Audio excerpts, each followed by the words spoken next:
बिस्मिल्लाहिर्रहमानिर्रहीम। अस्सलाम वालेकुम। ये आपका अपना डिजिटल प्लेटफॉर्म है। मैं तारिक मतीन हूँ। वल्लाहु खैरुल माकिरीन। अल्लाह सबसे बेहतर तदबीर फरमाने वाला है, वही बचाएगा मेरे देश को बलाओं से। जो बारिश में शजर से घोंसला गिरने नहीं देता, क्योंकि उसकी तदबीर तमाम तदाबीर की इमाम है।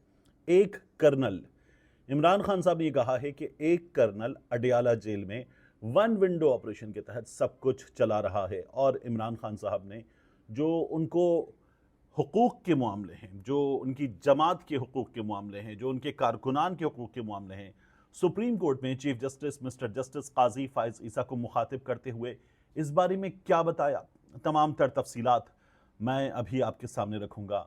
और इसके साथ साथ ये भी आप सर्च करें कि फौज का एक और वसी तर पैगाम सामने आया है। आमतौर पर जो पैगाम हमारे सामने कोर कमांडर्स कॉन्फ्रेंस की शक्ल में सामने आता है, वो इससे लिमिटेड होता है। अब मजीद वसी तर पैगाम फौज की जानिब से सामने आया है। पाकिस्तान तहरीक इंसाफ को पैगाम है, इसके साथ साथ इस पैगाम में अदालतों को पैगाम है। क्या फौज की जानिब से सामने आया है, इसकी भी बात करेंगे। और हथौड़ा फॉर्म 47 वालों पर चलना शुरू हो गया है, इसकी भी बात करेंगे। सबसे पहले बात, इमरान खान साहब आज जो सुप्रीम कोर्ट ऑफ पाकिस्तान में समाअत में पेश हुए उसकी करते हैं। बहुत शोर था कि समाअत लाइव होगी या नहीं होगी, इमरान खान दिखाई देंगे या नहीं दिखाई देंगे। क्या हुआ, सबसे पहले मैं ये आपको बताता हूँ। समाअत शुरू हुई तो सिर्फ एक शख्सियत अब की बार भी छाई हुई थी, और वो थे अदालत में वीडियो लिंक के जरिए मौजूद इमरान खान। सबसे पहले इमरान खान के बारे में ये बताया गया वहाँ पर मौजूद सहाफ़ियों की जानिब से कि जैसे ही इमरान खान स्क्रीन पर नमूदार हुए, तमाम नज़रें इमरान खान पे थी। पहले भी हमने देखा था, असतूर बता रहे थे कि जब कोई अदालत से उठ के जाता है तो अदालती डेकोरम के मुताबिक वो वहाँ पर सर झुकाता हुआ अदालत को ताज़ीम देता हुआ जाता है, और ये तरीक़ा होता है। लेकिन जाने वालों की नज़रें भी अदालत से और अदालत में आने वालों की नज़रें भी स्क्रीन पर मौजूद इमरान खान पर थीं। अब की बार भी नज़रें वहाँ गईं, और ये डिस्कस होने लगा कि इमरान खान जो है वो पहले से ज़्यादा हशाश बशाश नज़र आ रहे हैं। लोगों ने बाकायदा तौर पर डिस्कस किया उनकी फ़िटनेस को, लोगों ने एक बार फिर उनकी शर्ट को, उनके ड्रेस को डिस्कस किया। इससे कुछ कम नीला, इससे कुछ हल्का नीला जो है वो इमरान खान ने अपनी शर्ट की सूरत में पहना हुआ था। इमरान खान के पास वो शर्ट, उसकी कई तस्वीरें हैं, लोगों ने सोशल मीडिया पर डाल के बताना शुरू कर दिया कि इमरान खान ये शर्ट पहने हुए हैं। समाअत बराह रास्त होगी या नहीं होगी, खैबर पख्तूनख्वा हुकूमत की दरख्वास्त थी। इस पर जो है वो हुआ ये कि जब खैबर पख्तूनख्वा हुकूमत के वकील साहब ने बात की तो चीफ जस्टिस साहब ने कहा उनको बैठ जाइए। फिर उसके बाद अदालत में बराह रास्त हमारे सामने इख्तलाफात आना शुरू हो गए। अतर मिनल्ला साहब ने चीफ जस्टिस साहब से ये कहा, बल्कि वहाँ समाअत में उस मौके पर यह कहा कि यह अवामी मुफाद का मामला है, इसे बराह रास्त जाना चाहिए। चीफ जस्टिस साहब ने कहा कि यह अवामी मुफाद का मामला नहीं है, नैब कानून में तरमीम है, टेक्निकल है। ये बात हुई। अतर मिनल्ला साहब ने कहा कि नहीं, अवामी मुफाद का मामला है, इसे बराह रास्त जाना चाहिए। अब सबसे पहले मैं आपसे अर्ज कर दूं कि ये पहले बराह रास्त दिखाया जा रहा था, तो क्यों दिखाया जा रहा था? अवामी मुफाद के, अवामी नौयत के मामलात बराह रास्त दिखाए जाते हैं, इसलिए दिखाया जा रहा था। अब नहीं दिखाया जा रहा। जब से इमरान खान समाअत में आना शुरू हुए हैं, वीडियो लिंक के जरिए ही सही, हालांकि इमरान खान ने दरख्वास्त दी हुई थी कि उन्हें इन पर्सन आना है, ज़ाती तौर पर अदालत में आना है, लेकिन ये नहीं हुआ। अब जब इमरान खान वीडियो लिंक के जरिए अदालत में आए हैं तो अब यह अवामी मुफाद का मामला नहीं है। तो ये भी एक हैरान कुन बात है जो हम चीफ जस्टिस साहब के तर्ज अमल में यकसर तब्दीली देख रहे हैं। बड़ी हैरान कुन तब्दीली है। चीफ जस्टिस साहब पहले इसको अवामी मुफाद का मामला कहते थे, अब नहीं है अवामी मुफाद का मामला। अतर मिनल्ला साहब ने यह कहा। फिर उसके बाद ये हो कि बेंच उठ गया, बेंच उठ गया। बेंच ने जाके मुशावरत की, मुशावरत के बाद, तवील मुशावरत के बाद बेंच वापस आया और बताया गया कि 4-1 से यह दरखास्त मुस्तरद कर दी गई है कि इसको बराह रास्त दिखाया जाए। तो ये सुप्रीम कोर्ट के यूट्यूब चैनल पर दिखाई जा सकती थी, क्योंकि चैनल्स इसकी कवरेज नहीं कर रहे थे। पैमरा का एक हुक्मनामा है जिसे सिंध हाई कोर्ट ने उड़ा दिया, लेकिन फिर भी चैनल्स इसकी कवरेज जो है वो नहीं कर रहे थे। अब क्या हुआ, जब ये बता दिया गया कि बराह रास्त नहीं दिखा रहे, तो फिर एक सवाल पैदा होता है। एक दरखास्त गुजार है, उस दरखास्त गुजार को सुना ही नहीं गया। जज साहिबान ने आपस में मुशावरत की और मुशावरत करके आके बता दिया, तो फैसले में क्या लिखेंगे, किस वकील ने क्या दलील दी, जज साहिबान ने क्या सवालात किए, फैसले में क्या लिखा जाएगा, बड़ा दिलचस्प होगा। ये बड़ी इंटरेस्टिंग सिचुएशन है। ये भी हमारे सामने हुआ। अतर मिनल्ला साहब जो थे वो इस बात के हक में थे कि इसे बराह रास्त दिखाना चाहिए। मैं यहाँ अपना लैपटॉप अपने करीब करके कुछ चीज़ें जो हैं वो इस समात से मुताल्लिक जो मैंने नोट डाउन की हैं वो मैं आपके सामने ज़रूर रख दूँ। हुआ क्या इस समात में, आमिर सईद अब्बासी साहब, बशारत राजा साहब, इनके साथ साथ कुछ हमारे दीगर दोस्त जो है वो मुसलसल इसकी कवरेज कर रहे थे, हमें बता रहे थे। अदालत उज़्मा से मरियम नवाज़ खान साहिबा ये सब बता रहे थे, तो हमें ये पता चला कि नहीं, बराह रास्त नहीं दिखाई जा रही। फिर इमरान खान साहब का एक मुकालमा भी हुआ, इमरान खान साहब की उससे पहले जो शर्ट थी वो मुसलसल डिस्कस होती रही। तो अगर अब ये तकनीकी केस था तो रिपोर्टर्स कह रहे हैं कि ये पहले तकनीकी केस क्यों नहीं था। अतहर मिनल्ला साहब जो हैं वो हमें नज़र आ रहा है कि सिर्फ एक वही शख्सियत हैं जो इख्तलाफ करते हैं, बाकी तमाम बेंच जो है वो हमें इत्तेफाक करता हुआ नज़र आता है।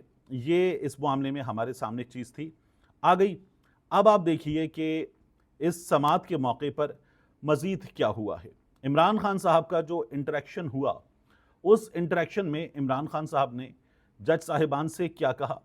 इमरान खान साहब ने कहा कि हमारे मुकदमात हैं आपके पास, बुनियादी इंसानी हकूक़ वाला मामला भी है, 8 फरवरी को हमारे मैंडेट पर डाका भी पड़ा है, उसका भी मामला है। और इमरान खान साहब ने जज साहब से कहा कि हमारी जमात के जो वकला हैं और मेरे जो वकला हैं, मुझे उनसे भी मिलने नहीं दिया जा रहा। मुझे इस पर अगर बात करनी है, तैयारी करनी है, अपने वकला से मुलाकात और मुशावरत करनी, तो उसका भी मौका नहीं मिलता। चीफ जस्टिस साहब ने जो था ना, डाका पड़ा 8 फरवरी को, तो उस पर कहा कि अभी ये हम नहीं सुन रहे, इस पर बात मत करें। जो बुनियादी इंसानी हकूक़ वाला मामला है उसमें चीफ जस्टिस साहब ने पूछा कि आपके वकील कौन हैं। इमरान खान साहब ने बताया कि हामिद खान वकील हैं। फिर ये जो एक कर्नल पूरी जेल को चला रहे हैं, इमरान खान साहब ने ये बताया, और इमरान खान साहब ने ये बताया कि उनको जो एक कैदी के हुकूक हैं वो मैसर नहीं है। तो चीफ जस्टिस साहब ने कहा कि ये बात अभी ना करें क्योंकि अदालत के सामने ये मैटर नहीं है। चीफ जस्टिस साहब की जानिब से ये भी बता दिया गया। अब मखदूम अली खान साहब जो हैं वो इस मामले में अदालत को बता रहे थे कि नैब तरामीम करना हुकूमती पॉलिसी का फैसला है, अदलिया मुदाखलत नहीं कर सकती, पार्लियामेंट के इख्तियारात में अदलिया मुदाखलत नहीं कर सकती, ये मखदूम अली खान साहब ने बताया। तो ये हो गया हमारे सामने। और इससे पहले चूंकि ये अदालत ही उड़ा चुकी है और अब ये अपील सुनी जा रही है, तो दिलचस्प है। अब यहाँ पर एक और बात हुई, मंदोखेल साहब ने ये कहा, जस्टिस जमाल मंदोखेल साहब ने, जो शहबाज शरीफ साहब ने कहा था ना, इमरान को रिलीफ और अदालती काली भेड़ें बजिद है इस रिलीफ पर। तो इस पर मंदोखेल साहब ने कहा कि अटॉर्नी जनरल से, क्या आप हमारी अदलिया को काली भेड़ें कह रहे हैं, जजेस को काली भेड़ें कह रहे हैं? आपको फैसला पसंद आए तो जज ठीक होते हैं, ना पसंद आए तो जज काली भेड़ें बन जाते हैं। तो अटॉर्नी जनरल ने कहा कि नहीं, ये मौजूदा जजेस के बारे में नहीं है। बात यह है कि शहबाज शरीफ साहब ये भी कहते हैं कि बानी पीटीआई को कुछ जज साहिबान सहूलत देने पर बजिद हैं और काली भेड़ें बजिद हैं। तो इमरान खान का मुकदमा क्या साबिका जजेस के पास है? क्या साबिका जजेस पाकिस्तान में केस सुन रहे हैं? अटॉर्नी जनरल ने बड़ी हैरानकुन बात की। लेकिन बहरहाल ये भी हो गया। और काजी फैज़ साहब जो हमेशा सवालात करते हैं, उन्होंने इस मामले पर भी कोई सवाल नहीं किया, जो कि करना चाहिए था। तो ये अब देखिए, समात मुलतवी हो गई है जून के पहले हफ्ते तक, इसकी तारीख आएगी। इमरान खान साहब जो है वो अपनी अदालत में एक बार फिर हाजिर होंगे, और साथ ही ये भी कि इमरान खान साहब मज़ीद बोलेंगे। वहाँ से रिपोर्टर्स बता रहे थे कि इमरान खान साहब की आवाज़ में आज भी वही घन गरज है। तो घन गरज हमारे यहाँ जो सियासतदान हैं उनमें बहुत कम की आवाज़ में है। यानी अगर मैं मरकज़ी सियासतदानों की बात करूँ तो शहबाज शरीफ साहब जो हैं उनकी आवाज़ में आपको ऐसा लगता है जैसे गला आप उनको सुने तो खनखारने की ज़रूरत है, खराश है। मियाँ नवाज शरीफ साहब की आवाज़ का मामला भी मिलता जुलता है। फिर उसके बाद ऐसा लगता है जैसे आवाज़ ज़रा बैठी हुई है। हालांकि मियाँ साहब बड़ी लंबी तकरीर कर लेते हैं, लेकिन आवाज़ से ऐसा लगता है। बिलावल भुट्टो जरदारी का लहजे का, उर्दू का, आवाज़ का, तीनों का मसला है। बिलावल भुट्टो जरदारी को अपनी बात में इम्पैक्ट पैदा करने के लिए हमने देखा कि चीखना पड़ता है, जबकि इमरान खान साहब जो हैं वो चीखे बगैर ही बड़ी गरजदार आवाज़ है इमरान खान साहब की। तो रिपोर्टर्स वहाँ से ही बता रहे थे, बशारत राजा साहब बता रहे थे कि आवाज़ में वही गरज है बाकी है। तो ये नेचुरली इमरान खान साहब की आवाज़ में है। जो कराची के उर्दू बोलने वाले सियासतदान हैं उनकी आवाज़ में भी खासा इम्पैक्ट है। ये जाहिर है कि ये उस लहजे की और उर्दू की वजह से भी होता है। तो अब समात मुलतवी हो गई है। अब आगे आ जाइए जो मामला हुआ हथौड़ा चलने का, लेकिन नहीं, उससे पहले हम बात कर लेते हैं जो हमें ISPR की जानिब से आज बताया गया है। Formation commanders conference, core commanders conference जो है वो कोर कमांडर्स, आर्मी चीफ साहब, 4 स्टार जनरल, 3 स्टार जनरल्स तक कोर कमांडर्स कॉन्फ्रेंस होती है। और उनकी जानिब से जो पैगाम होता है वो हमारे सामने आता है। तो चूंकि पाकिस्तान तहरीक इंसाफ फ़र्द वाहिद, शख्स वाहिद कर रही थी, तो फॉर्मेशन कमांडर्स से पैगाम आना ये मज़ीद बताता है कि बड़े पैमाने पर फ़ौज से पैगाम आया है। तो जो डिवाइड की बात होती है पाकिस्तान तहरीक इंसाफ जो करती है, उसके ज़रिए ही जवाब दिया गया कि नहीं, डिवाइड नहीं है, देखिए बड़े पैमाने पर फ़ौज से पैगाम आ रहा है और फॉर्मेशन कमांडर से आ रहा है, यानी और निचले लेवल के ऑफिसर्स तक की जानिब से। अब इस पैगाम में कहा क्या गया, एक बार फिर जो सोशल मीडिया है, इंटरनेट, उसके हवाले से बात की गई और फॉर्मेशन कमांडर्स में कहा गया रियासती इदारों बिलखुसूस अफवाज पाकिस्तान के खिलाफ जारी शुदा डिजिटल दहशतगर्दी, ये पहले भी इस्तेमाल होता है डिजिटल दहशतगर्दी, मजमूम सियासी मकासद के हुसूल के लिए बैरूनी सहूलतकारों की मदद के साथ की जा रही है।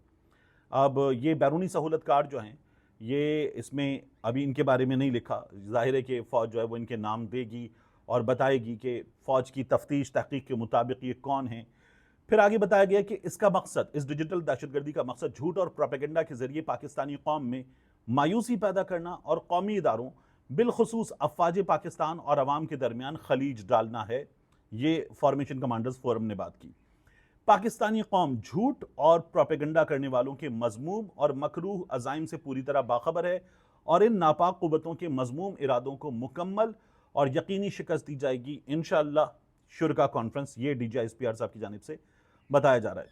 फोरम ने क्या इरादा किया है, फोरम ने क्या अज़्म जाहिर किया है, मुल्क के वसीतर मुफाद में लाजिम है कि 9 मई के मनसूबा साजों, मुजरिमों, उसकी हौसला अफजाई करने वालों और सहूलतकारों को इंसाफ के कटहरे में खड़ा किया जाए। ये मुतालबा है। अब ये मुतालबा करते हुए आगे क्या कहा गया है, किन से मुतालबा है, कानून की अमलदारी को कायम करने और 9 मई के मुजरिमान के खिलाफ फौरी और शफाफ, अदालती और कानूनी कार्रवाई के बगैर मुल्क ऐसे साजिशी अनासिर के हाथों हमेशा यरगमाल रहेगा। तो हमें नज़र आता है कि अदालत सवाल कर रही है इस्टेब्लिशमेंट से, अदालत सवाल कर रही है एजेंसियों के किरदार पर, अदालत सवाल कर रही है कि मुदाखलत है, इस्लामाबाद हाई कोर्ट के 6 जजेस का ख़त है, और जो इस्टेब्लिशमेंट है वो ये कह रही है कि जो दहशतगर्द हैं उनको अदालत ने कैफरे किरदार तक पहुंचाने के लिए अभी तक काम नहीं किया, ये काम करना पड़ेगा। ये हमें ISPR के पैगाम से नज़र आ रहा है। तो जाहिर है कि जब एक जानिब से बात होती है, दूसरी जानिब से बात हो रही है, जवाब हमारे सामने आ रहा है। अब बात कर लेते हैं जो हथौड़ा चलने की है फॉर्म 47 वालों पर। इस्लामाबाद के हलकों में जो मुबैना धांधली है, 3 हलके इस्लामाबाद के, उनमें एक बार फिर हमने क्या देखा कि रिटर्निंग अफसरान जो हैं वो राह फरार इख्तियार करते नजर आए। जस्टिस तारिक महमूद जहांगीरी की जो ट्राइब्यूनल, इलेक्शन ट्राइब्यूनल, उन्होंने RO की मौजूदगी पर शदीद बरहमी का इजहार किया और उन्होंने ये कहा कि जो बार बार गैर हाजिर रहने वाले रिटर्निंग अफसरान या ROs हैं, इनको जेल भेज देंगे हम। और साथ ही इस्लामाबाद के इलेक्शन ट्राइब्यूनल ने धांधली की शिकायत केसेस की समाअत के दौरान फॉर्म 45 जो हैं ये खोल कर रख दिए और सब अपने अपने फॉर्म 45 का मवाजना करें। ये बात अदालत की जानिब से की गई। अब जो कामयाब करार दिए गए मुस्लिम लीग नून के MNA राजा खुर्रम नवाज, उन्होंने ये कहा कि मेरे पास तो फॉर्म 45 नहीं है, फॉर्म 45 मेरे पास नहीं है। तो उन्होंने कहा कि हमें तस्दीक शुदा फॉर्म 45 नहीं मिले। तो ट्राइब्यूनल ने, जज साहब ने, तारिक महमूद जहांगीर साहब ने कहा यह कैसे मुमकिन है, इलेक्शन कमीशन जो है वो जीतने वालों को सारी चीज़ें मुसद्दिका मुहैया करता है।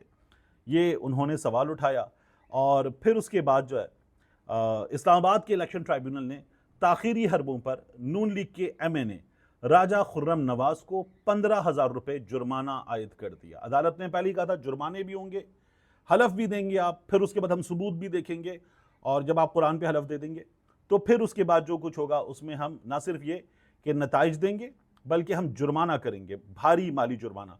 15,000 का जुर्माना भारी माली जुर्माना बहरहाल मेरी राय में नहीं है।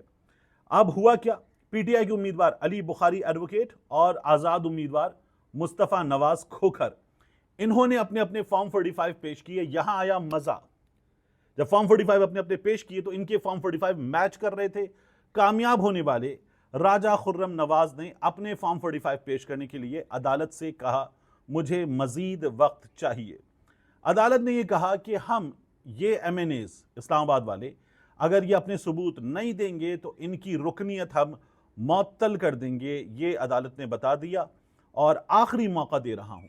अगली बार जवाब जमा ना हुआ तो फाइनल ऑर्डर कर देंगे। इलेक्शन ट्राइब्यूनल के पास इतना वक्त नहीं कि सिर्फ आपकी ही पिटीशन सुनते रहें, हमारे पास और भी बहुत केसेस हैं।